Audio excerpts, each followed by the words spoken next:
여러분 어떤 사람이 회사에 취직을 해서 일을 합니다. 이제 딱 첫 출근해서 일을 하는 거예요.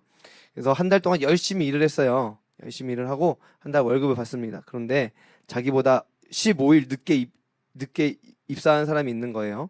월급날이 됐으니 이 사람은 며칠 일했어요? 15일 일했어요. 나는 30일 일했고 저 사람은 15일 일했습니다.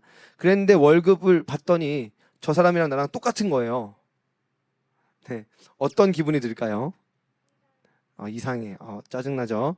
어떤 반응을 할 것 같아요? 일하고 싶지 않아. 나 이런 회사에서 더 이상 있고 싶지 않아. 네, 이런 마음이 들 거예요. 자, 그러면 우리가 사는 세상 속에서는 어려움에 처한 사람들을 보고 그 사람들을 도와주는 정책들을 많이 펼쳐요. 그러한 모습들은 어떻게 보이죠? 그럴 수 있다. 너무나 힘들고 어려운 사람들 당연히 도와줘야지 라는 마음도 듭니다. 이건 공정하지 않은데도 우리가 받아들입니다. 왜 받아들일까요? 자비한 마음이 있기 때문이에요. 그러니까 우리는 공정도 원하고 자비도 원하고 있습니다. 우리는 하나님의 나라에 대해서 생각하기에 내가 생각하는 이 기준이 옳다라고 생각하며 하나님의 나라를 판단할 때가 많이 있습니다. 그렇기 때문에 우리가 다시 우리의 잘못된 생각을 버리고 분명히 기억하며 생각하며 하나님의 나라를 바라보아야 할 것이 있는데, 첫 번째는 바로 우리의 소망 없는 현실입니다. 나도 너도 하나님의 은혜가 아니면 소망이 없다라고 하는 현실을 인지하고 있어야 됩니다. 두 번째는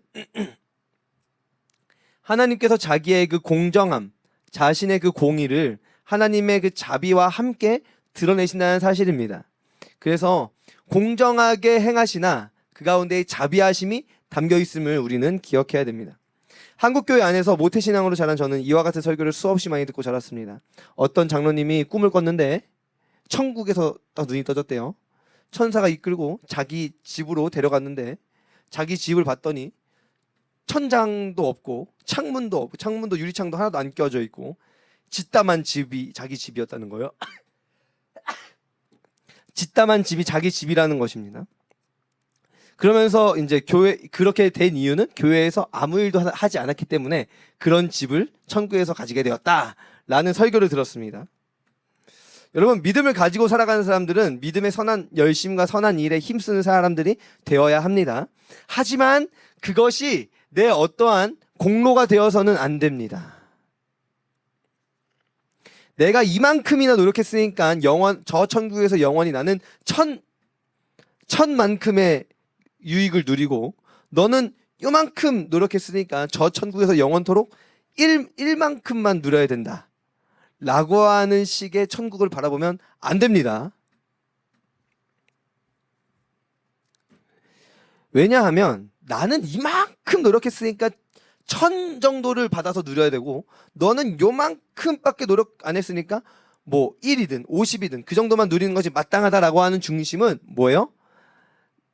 내가 너보다 더 낫다 라는 중심이에요.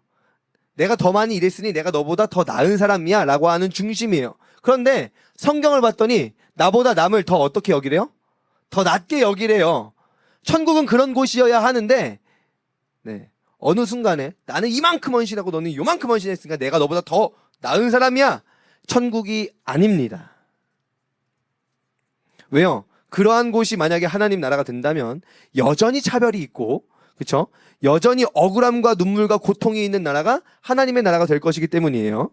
자, 오늘 이 비유의 말씀을 하시기 전에 두 종류의 사람이 나타납니다. 첫 번째, 부자 청년입니다. 예수님께서 이 비유를 하시기 전에 만난 사람이 있어요. 부자 청년, 돈 많은 청년. 그 청년이 와서 이렇게 말합니다. 어떤 사람이 주께 와서 이르되, 선생님이여, 내가 무슨 선한 일을 하여야 영생을 얻으리이까? 여러분, 선한 일을 왜 합니까? 영생을 얻기 위해서 선한 일을 합니다. 그래서 예수님 말씀하시죠. 야, 계명들을 지키면 된다. 청년이 당당하게 말합니다. 다 지켰습니다. 그러자 예수님께서 다시 말씀하십니다. 너의 소유를 팔아서 가난한 자들에게 줘라. 그리고 나를 따르라. 그러면 하늘의 보화가 있을 것이다. 그 말씀을 들은 청년이 근심하며 돌아갔습니다. 두 번째, 이 모습을 보고 제자들이 나타납니다. 제자 중에 베드로가 대표로 말합니다. 뭐라고 말하냐면, 예수님 보세요. 우리가 모든 것을 버리고, 저 청년은 근심하며 돌아왔지만 우리는 모든 것을 버리고 예수님을 따랐습니다. 그런즉 우리가 무엇을 얻겠습니까? 그때 예수님이 이렇게 말씀하십니다. 세상이 새롭게 되어 인자가 자기 영광의 보좌에 앉을 때 나를 따르는 너희도 12보좌에 앉아 이스라엘 12지파를 심판하리라 말씀하시고 또 여러 배를 받고 영생을 상속받게 된다라고 말씀하십니다. 그런데 그 이후에 이 말씀도 함께 하십니다. 뭐요? 그러나 먼저 된 자로서 나중되고 나중된 자로서 먼저 될 자가 많으니라. 뭐냐면 1등 했던 사람이 꼴찌가 되고 꼴찌 했던 사람이 1등 된다는 거예요. 합격했던 사람이 탈락이 되고 탈락했던 사람이 합격되는 자가 많다는 거예요. 도대체 이게 무슨 말씀일까? 이런 겁니다. 부자 청년과 제자들의 모습에서 우리는 발견해야 될 것이 있습니다. 무엇입니까? 따라해 보실까요? 공로주의. 내가 무언가를 했다라는 것에 대한 것입니다. 이것이 바로 먼저 된 자로서 나중되는 길입니다. 부자 청년은 내가 영생을 얻기에 합당한 삶을 살아내었다. 계명을 다 지켰다라고 자랑하죠. 그런데 우리가 분명히 알아야 될 것이 있습니다. 하나님 주신 그 계명, 그 율법은 단 한 사람도 온전히 지킬 수가 없다는 것입니다. 그렇게 예수님께서는요, 율법의 정수를 보여주셨습니다. 무엇이죠?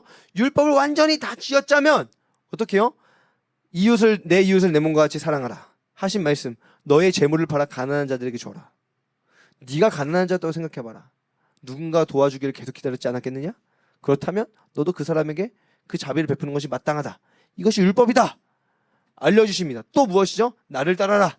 하나님께 순종해라. 나를 따라라. 말씀하시는 겁니다. 거기에서 근심하며 돌아가는 청년의 모습을 딱 보게 될 때에, 그 청년의 모습을 보게 될 때에 무엇을 보게 됩니까? 그 청년의 모습은 율법의 준수가 얼마나 그가 율법을 준수한 것이 얼마나 보여주기식이었는지를 알 수 있게 됩니다. 끄세요. 네. 설교하는데 자꾸 저한테 말하지 마시고. 네.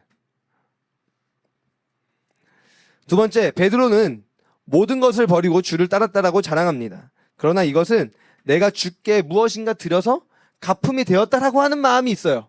그러니까 내가 모든 것을 버리고 주를 따랐으니 여기에 대한 보상 받을 만하지 라는 것입니다. 네, 보상 받을 만하지. 그런데 우리는 잊어서는 안 됩니다.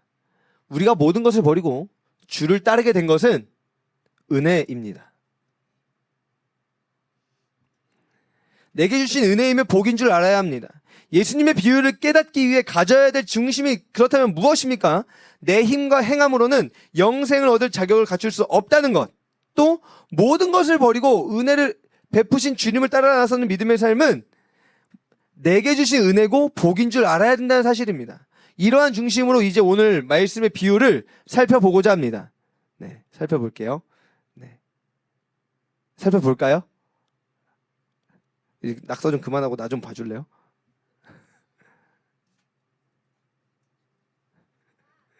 네. 알죠? 네? 말씀 들을 거예요? 네. 좋아요. 알겠어요.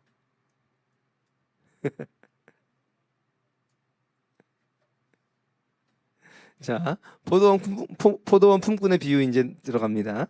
자, 주인이 사람들을 불러 모읍니다. 주인이 사람들을 불러 모아요. 왜? 언제 불러 모아요? 아침 일찍 나가서 사람들을 포도원에 일을 시켜주기 위해서 나갑니다. 근데 여기에서 목적이 이거예요. 품꾼을 얻어 포도원에 들여보내려고. 뭔가 포도원을 잘 되게 하기보다 품꾼을 얻는 데 목적이 있는 것 같아요. 그들을 들여보내는 데 목적이 있는 것 같아요. 근데 언제 나가냐면 이른 아침에 나갑니다. 몇 시쯤 됐을까요? 새벽 6시쯤 됐을 거라고 예상합니다. 가서 봤더니 사람들이 막 있어요. 그래, 여러분 우리 포도원 들어가서 일하세요. 그러면 제가 얼마 드릴게요? 한 데나리온 줄게요. 계약서 쓰고 도장 찍고 들어갔어요. 좀 있다가 아침에 산책 좀 하고 있다가 아침 9시가 돼가지고 또 나갔는데 아직도 놀고 있는 사람들이 있는 거예요. 그래서 왜 여기 놀고 있습니까? 들어가세요. 제가 그냥 상당하게 드리겠습니다. 뭐예요? 좀 그 급여를 맞춰서 드리겠습니다라고 말한 거예요. 얼마인지는 말 안 했지만 상당하게 주겠습니다. 네, 뭐 적지 않게 줄게요. 이렇게 말하고 들여보냈어요. 9시. 점심시간이 됐어요. 밥 먹으려고 가는데 저기 막 사람들 소리가 들려서 가봤더니 또 있어. 또 들어가세요. 오후 3시가 됐어요. 또 나가서 봤더니 사람들이 또 있어요. 또 들어가세요. 뭘 자꾸 불러? 그치? 아침에 많이 불렀으면 충분히 불렀을 것 같은데 계속 사람들 불러요. 그러고 있다가 오후 5시가 됐는데 아직도 사람들이 있는 거예요. 그 사람들한테 가서 말합니다. 왜 아직도 놀고 여기 있습니까? 그랬더니 그 사람들이 뭐라고 말해요? 우리를 써주는 사람이 없습니다. 그랬더니 포도원에 들어가세요. 포도원에서 일해요. 날이 저물었어요. 날이 저물었는데 5시에 들어가고 날이 저무는 그 사이 시간이 1시간입니다. 1시간. 네. 1시간이 지나서 해가 저뭅니다. 이제 그 오후 5시에 들어온 사람들부터 3시, 12시, 오전 9시, 새벽 6시 이렇게 거꾸로 순서대로 이제 일당을 주기 시작해요. 그랬는데 1시간 일한 사람한테 얼마를 줘요? 1데나리온. 1시간에 1데나리온을 줬으니 새벽 6시에 와서 일해서 밤 6시까지 일한 사람들은 뭐라고 생각할까요? 12시간을 일했으니까 얼마를 받을까 생각해요. 12데나리온을 받겠다 정도 생각했을 것 같아요. 이게 공정하다. 왜? 저 인간은 1시간 일해가지고 1데나리온 받았으니 나는 12시간 일했으니까 당연히 12데나리온 받아야지 라고 생각한 겁니다. 그런데 어떻게 된 거예요? 주인이 다 1데나리온씩 준 거예요. 예? 왜요? 생각해봐요. 아침에 일찍 나가서 그 사람들을 만났을 때 어떻게 해요? 내가 1데나리온 줄 테니까 가서 일하실래요? 네, 그럴래요. 라고 갔어요.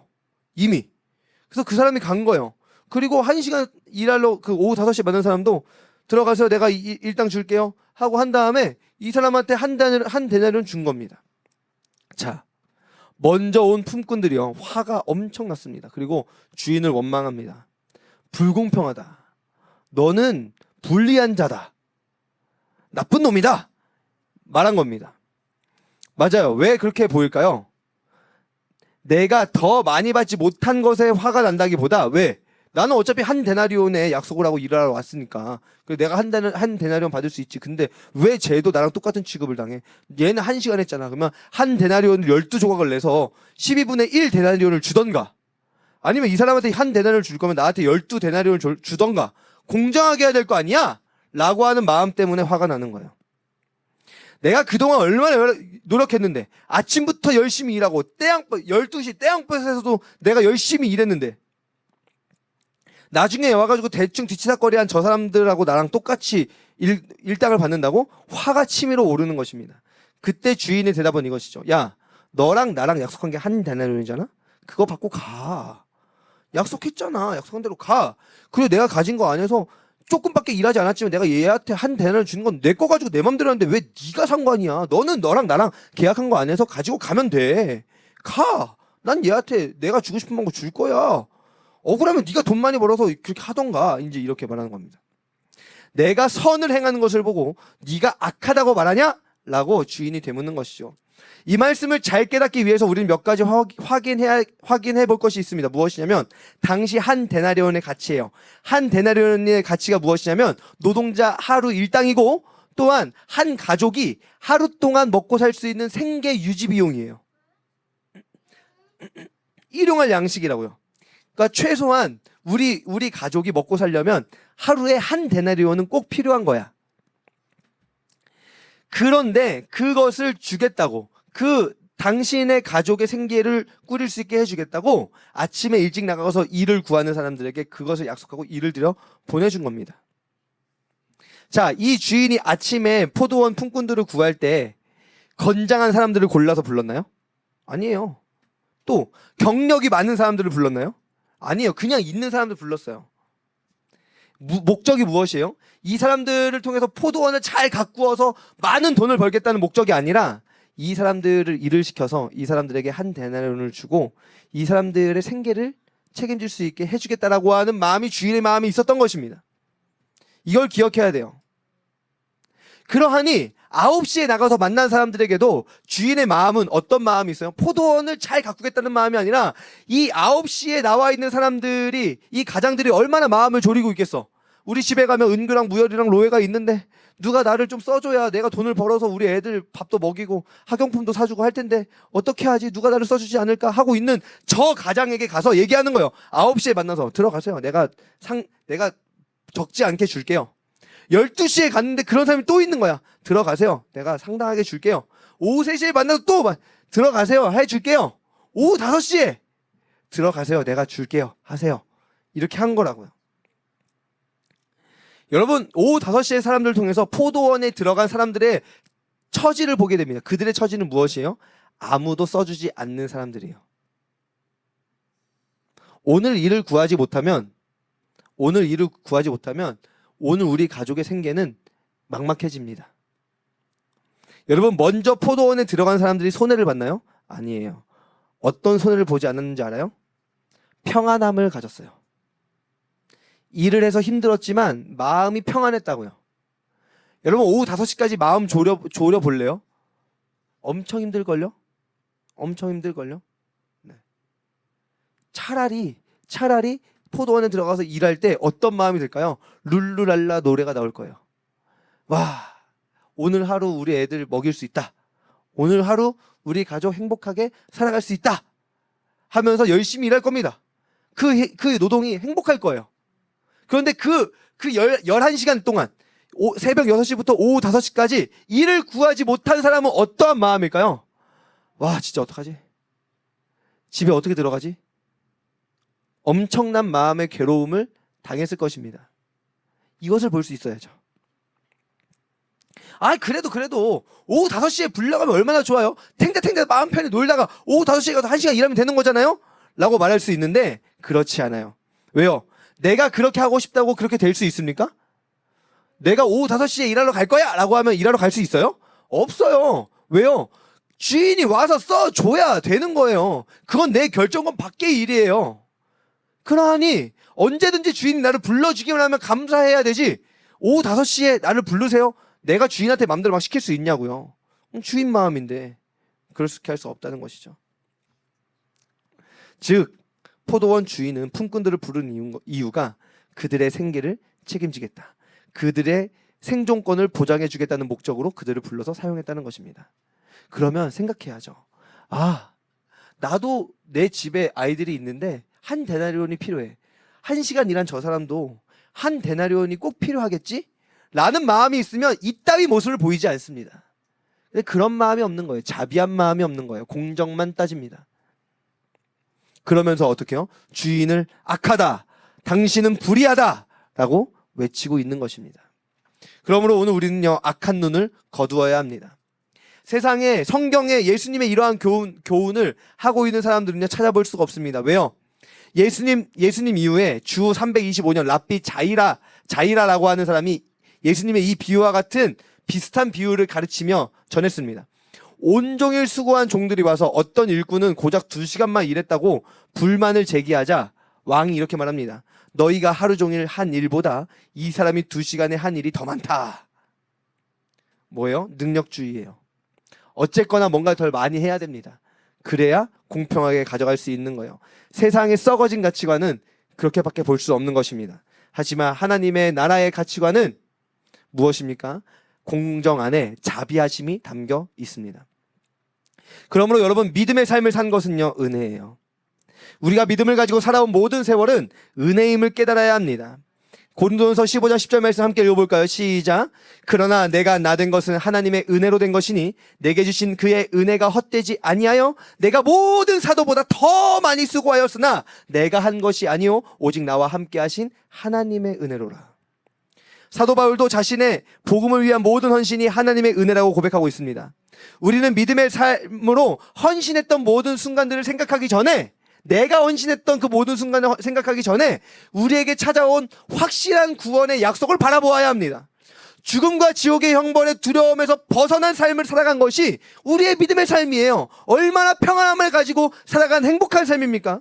내 맘대로 살다가 죽기 전에 예수님 예수님 사랑해요, 예수님 믿어요 하고 죽으면 되지 라고 외치는 사람들이 있지만, 당신이 죽는 날이 언제인지 아는 사람이 없다는 걸 생각할 때 그 불안한 외줄타기를 정말 하시겠습니까? 또한 말씀을 떠나 내 마음대로 사는 삶이 진정한 행복한 삶이라고 장담할 수 있습니까? 하나님 말씀을 떠나 살아가는 삶이, 내 마음대로 사는 삶이 진짜 행복하다라고 장담할 수 있습니까? 그렇지 않습니다. 그러므로 우리가 먼저 부름을 받고 믿음의 삶을 살아가게 된 것은 하나님의 크신 은혜인 줄로 인정해야 합니다. 그렇다면 공의로우신 하나님께서 헌신의 양에 따라 상급을 달리하시지 않는다는 것인가요? 아니요. 상급이 각각 다르게 주어집니다. 그런데 우리가 생각하는 식으로 주어지지는 않습니다. 우리에게 약속하신 것은 무엇입니까? 영생이에요. 죽기 살기로 한평생 복음을 위해 헌신한 사람에게도 영생이 주어지고, 죽기 전에 복음을 깨닫고 예수님 나 같은 죄인을 구원해 주셔서 감사합니다 하고 믿음을 고백하고 죽은 사람에게도 무엇이 전해집니까? 영생이 전해집니다. 사도 바울처럼 엄청난 복음으로 고통을 당하면서 순교하는 사람에게도 영생이 주어지지만, 흉악한 강도가 십자가에 못 박혀 죽을 때 예수님 옆에서 주여 나를 기억하소서 라고 말할 때에 내가 오늘 나와 낙원에 함께 있으리라 말씀하시는 그 영생이 주어지기도 한다는 것입니다. 아니, 상급이 다르게 주어진다면서요. 이 영생의 상급은 동일하게 주어지지만 상상해 보십시오. 천국에서 사도 바울을 만났다. 천국에서 주기철 목사님을 만났다. 우리가 어떤 반응을 보일까요? 와, 사도 바울, 당신의 그 믿음의 헌신을 통해서 하나님이 사용하신 당신의 그 삶을 통해서 나에게까지 복음이 전달되었습니다. 와, 주기철 목사님, 목사님의 그 헌신과 그 일제강점기 가운데 신앙을 지키신 그 숭고한 신앙의 그 삶을 통해서 하나님이 그 삶을 사용하심으로 나에게 복음이 전달되었습니다. 그렇게 그분들을 높일 것입니다. 그러면 그분들은 그렇지? 야, 나는 이만큼이나 헌신했는데 너는 이 땅에서 요렇게, 에휴 자식아, 이렇게 반응할까요? 그렇게 하지 않습니다. 어떻게 하죠? 내가 다 된 것은 다 누구의 은혜? 하나님의 은혜로라. 모든 영광 하나님께 올려 드릴 것입니다. 이것이 상급입니다. 이것이 상급입니다. 이것이 상급이에요. 서로가 서로의 복음의 헌신에 대한 모습을 칭찬하는 상급. 그런데 그 상급을 내가 누리면서 남을 밟는 것이 아니라 이렇게 칭찬하는 것을 통해서 더욱 하나님을 영화롭게 하는 그 놀라운 상급. 여러분 상상해 보세요. 이것이 얼마나 아름다운 천국입니까? 이것이 얼마나 아름다운 천국이에요.